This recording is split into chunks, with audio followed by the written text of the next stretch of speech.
Yo, what's going on, homies? It's your boy Stumped back for the OPTC video, and in today's video we're taking a look at the 10-star Pirate Alliance KIZUNA Clash against Bobsnitzle, utilizing teams that don't use any of the KIZUNA Clash characters, can utilize the Bonnie as a friend captain, or can utilize a different friend captain if you guys are struggling to find said Bonnie. Now, I am recording this in the car with my beautiful fiance and my baby boy, so if there's any background noise, probably hear some car noises and stuff like that, I do apologize. But look, very busy stuff, very busy weekend, and I'm humbled for my fiance to let me record this while we are driving back from the grocery store. So appreciate you guys' patience, appreciate her patience. Try and pump this out as quickly as possible because of that, but we're going to be super busy tomorrow, so I'm not going to have too much time to get these videos out for you guys anyway. So as mentioned, this is a regular 10-star KIZUNA. You're going to want to get this pumped over very, very quickly. That way you can get the 6+ skulls for the KIZUNA. Well, not the KIZUNA, the PvP legend Kizaru. Now, Kizaru can be found over in the PvP at the moment. You can grind up the copies there, and you can basically get the 6+ for free.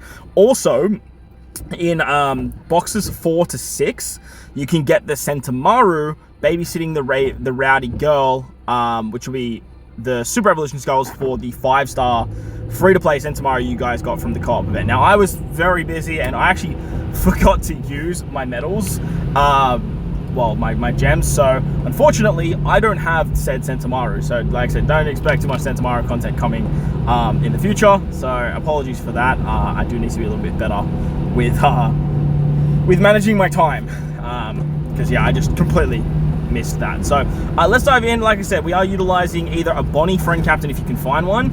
I would highly recommend just putting up a Bonnie friend captain, doing the suicide strat. I'll leave a link in the description for the suicide strat if you guys do not know what that is. But when you are doing your assists, you can basically run whatever you like every 15 minutes. So that's the idea of these teams. It gives you flexibility to use whatever you want. And for some reason, they've just made this KIZUNA like just incredibly convoluted for no particular reason. We have the Bonnie Pirates and the new Vegapunk. They are going to be the recommended characters. They're going to give you more drops. They're going to make farming it very, very easy. And you are going to obviously get the extra rewards to get to box 7 fairly easily. On battle 1, strength, dex, and in characters get all the good stuff. On stage 2, Sentamaru has full immunity. He has normal attacks only. He gives you the healing turn to damage debuff. Now, this doesn't affect recovery orbs, it's just any healing effect like end of turn healing, auto healing, or a special that will actually heal you. There's 1 turn to despair after sockets, and then you have to deal with a threshold, and I believe it's a pretty low threshold. It's only 3 turns, so you can probably get around this with something like support or something like that. If you remove the that debuff that turns like healing into damage, then you're actually going to get a heal yourself, and then on defeat you have to deal with 30,000 damage. So obviously if you bring the new Bonnie and you use the Bonnie special here, she can remove the threshold, she can remove that debuff, and then you basically get the heal, which is going to allow you to tank the 30,000 damage. But remember, like, we're not really banking on having Bonnie for this particular quest, but if you can find her, it is going to help you out. After level 31, which all these teams are designed for. Now remember, most of the time, because this is a regular 10-star, you're not going to see level 31 until past like the final day. And a lot of people probably won't even get to level 30, or if they do get to level 30, it'll just be like for a couple of runs. Most of the time you'll just be grinding out like somewhere between level 1 and level sort of 20 to 25. Full immunity, immunity to all the blowaway stuff, shenanigans, weak to free spirit. You get 99 turns of a 1.1 times attack boost, 3 turns of a great barrier for 2 hits. There is a 70% damage limiter. All orbs get turned to either block or poisoned. There is an attack down if you use any orb that isn't a recovery by 90%. 6 turns of paralysis, normal attacks only, 6 turns of damage reduction, and then the enemy also puts up a territory. So lots and lots of crazy stuff going on for this particular quest. I'm just going to wait for this ambulance to blow up, because that got very, very loud.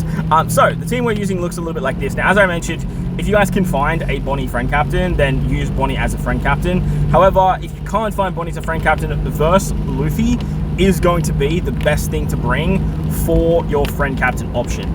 If you guys don't have Verse Luffy, or you can't find friend captain Verse Luffy's, just bringing some other unit or some other character that can give you a territory is going to help you out drastically. If you guys have the free-to-play ace from Treasure Map, you could definitely use the free-to-play ace and then bring this ace that you're seeing on screen as a friend captain instead. Like, that could definitely work too. But the idea here is we have Sabo Koala and we have Luffy to trigger the EX of Ace, And then with the Bonnie, she just needs a Luffy, so that way you're pretty much covered there. But on turn 2, you have to deal with Threshold, and that's where the Uso Hachi comes into play. He can just remove that super nicely. He has type advantage on the final stage as well. Works out pretty hunky-dory. You can super swap with Saber Koala because they'll get the super swap charge. Use their special for a 3-turn attack boost, provided you have them leveled in break 5. Or I think the attack boost is, I think it is level in break 5. It might not be. Let me know in the comment section below. And it'll also extend the color affinity boost that they give with their super swap. So you have a 3-turn attack boost, 3-turn color affinity boost, take it into the next stage, and that way you don't have to worry about the 1.1 times attack boost. Now you're going to get a random assortment of either poison orbs or block orbs, so that's where the free-to-play Luffy comes into play. He can remove poison, so he's going to rotate the poison orbs into matching, and then he turns the block orbs into matching as well. However, you need recovery orbs on this particular stage to do damage, so we're going to use the A special to remove the paralysis, get a full board of Dex orbs, and then use the Sanji special, and Sanji's actually going to give you a full board of recovery orbs. Now you can only do 70% of the damage here. Whitebeard support or Rayleigh support, if you want to use that instead, will take care of the despair here. And then, like I said, you can only do 70% of the damage. So the idea here is we have 3 turns of pretty much every single buff that isn't an attack boost or a color affinity boost. Ace is going to give us multi-turn orb boosting.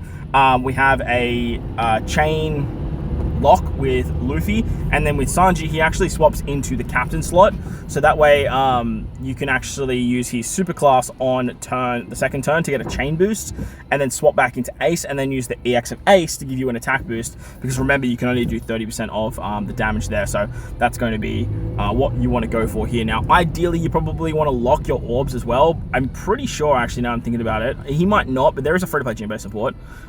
This Luffy, does he lock orbs as well?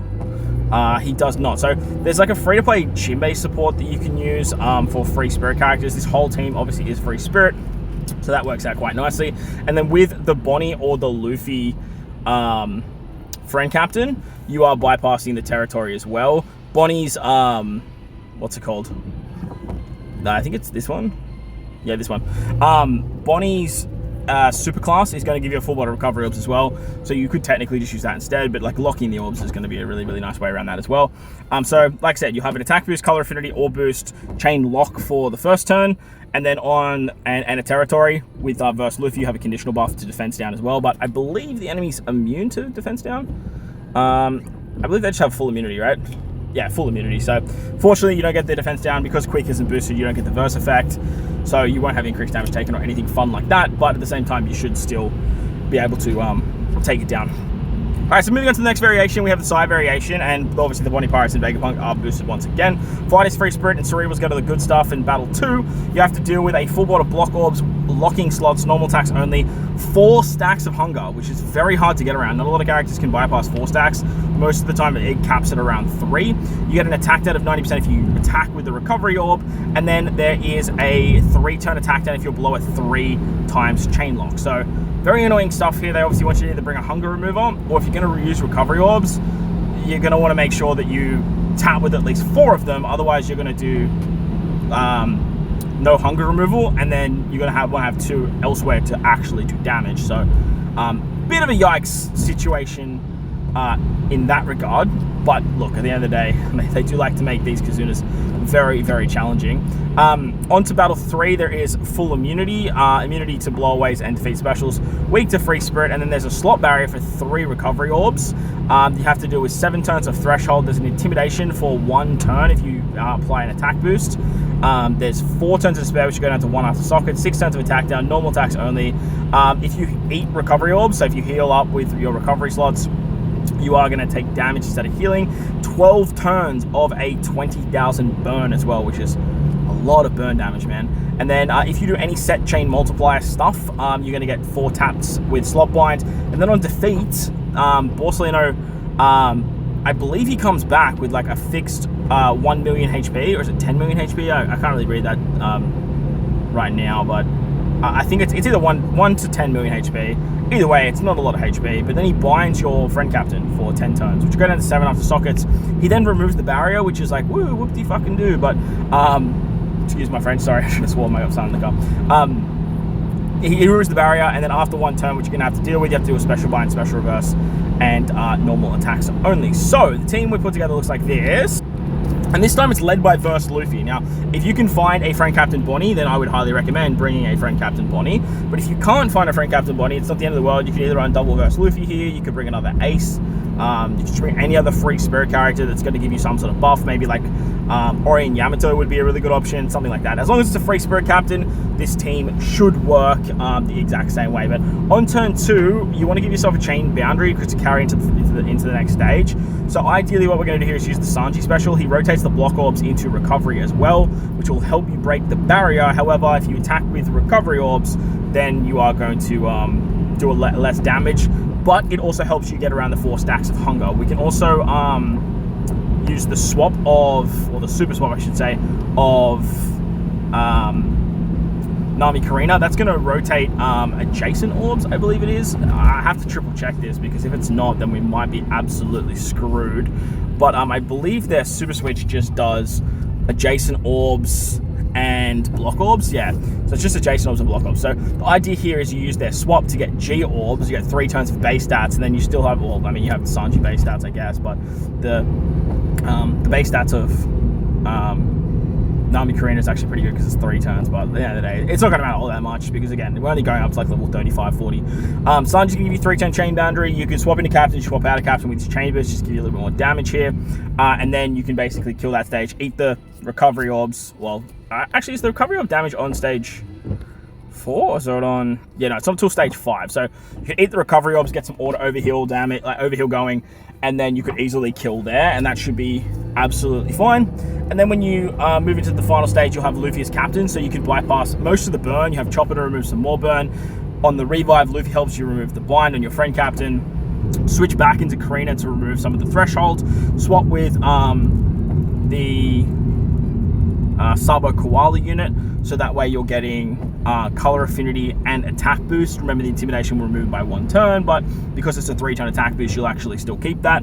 Ace is going to give you 2 turns of an orb buff, which again is going to help out for that 2nd turn. And then you don't even really need to use the Luffy special right off the bat. If you are struggling for damage, you definitely can, and that'll work in your favor. If you're running 2 Luffys, that's going to work even better, because you're going to have the what's it called? You're going to have the verse effect and the conditional buff, but I believe he actually extends chain boundaries as long as you have an attack boost, a chain boundary, and an orb boost. So you could definitely just use that to your advantage, and then just keep the chain boundary for that 2nd turn as well. With all this, like, you should be fine. It is very finicky, this particular KIZUNA, but hopefully these teams help you guys out. And like I said, I will be doing playthroughs, so don't stress. If you are a little bit confused on everything that's going on, I will have some, like I said, some playthroughs for you guys to help take down this quest. But that's going to wrap up the video. Hope you guys enjoyed it. If you did, hit the like button, hit the subscribe button, do all that good stuff. Most importantly, wherever you guys are in this beautiful world, please remember to enjoy the rest of your day. As always, homies, thank you all for watching, and I will catch you all in the next one.